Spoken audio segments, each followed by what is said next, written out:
Bashkimi Evropian I ka lënë 101 detyra dhe kushte qeverisë për integrimin, në fazën e mbylljes së grup kapitujve për antarësimin, pasi të miratohet raporti I bar nga vendet anëtare. Një nga sfidat kryesore të Shqipërisë për integrimin është mjedisi, por kërkohen investime.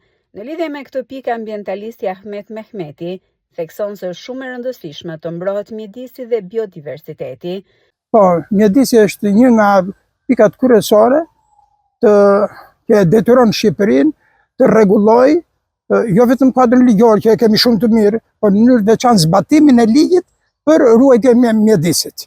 Kjo është për ta ruajtur pastër, por për të ruajtur biodiversitetin, natyrën, pra peizazhin, me qëllim që këto të shërbejnë shëndetit në radhë parë, sepse nga shëndeti edhe nga ndotja e tokës, ujit, edhe ajrit, vuajnë njerëzit, kafshët, po edhe bimët, dhe ana tjetër, peizazhet, që janë bukuritë e natyrës, që vijnë edhe nga biodiversiteti, edhe nga pyllëzimet, nga pyjet natyrore, kullotat, gjithë peizazhi shqiptar, me detin, me fushat, me kodrat, me malet.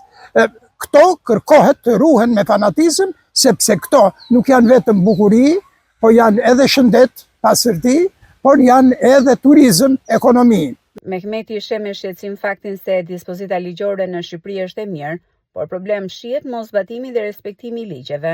Ne I kemi ligjet, nuk na kanë munguar ligjet, dhe ligjet nga pikpamja cilësore dhe plotësisë janë të plota dhe më të mirat në rang evropian, se janë marrë shembujt më të mirë të Europës.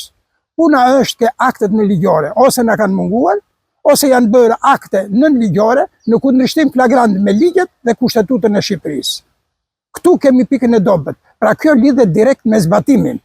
Nga një akt nën ligjor I paplot vuan mjedisi, por njëkohësisht nga një akt nën ligjor I shtrembruar, nuk vijnë rregullore, po aktet e drejt për drejta. Vendimet e Këshillit Ministrave nuk janë ato që duhet jenë. Ose shkojnë në kundërshtim me ligjet, shkojnë në kundërshtim me kushtetutën, shkojnë në kundërshtim me kuadrin ligjor të Bashkimit Evropian. Pas ambientalistit, problem për një qark si Elbasani janë ujërat veçanërisht të lumejve, të cilat kanë ngarkesë të lartë të metalesh dhe ndikojnë negativisht në kulturat bujqësore. Po, në qarkun e Elbasanit duhet patjetër të zbatohen ligjet për ujërat. Ujërat në qarkun e Elbasanit, lumi Shkumbin është një nga lumejt më të ndotur të Shqipërisë, me ndotje industriale, por edhe ndotje të vinë nga ujërat e zeza.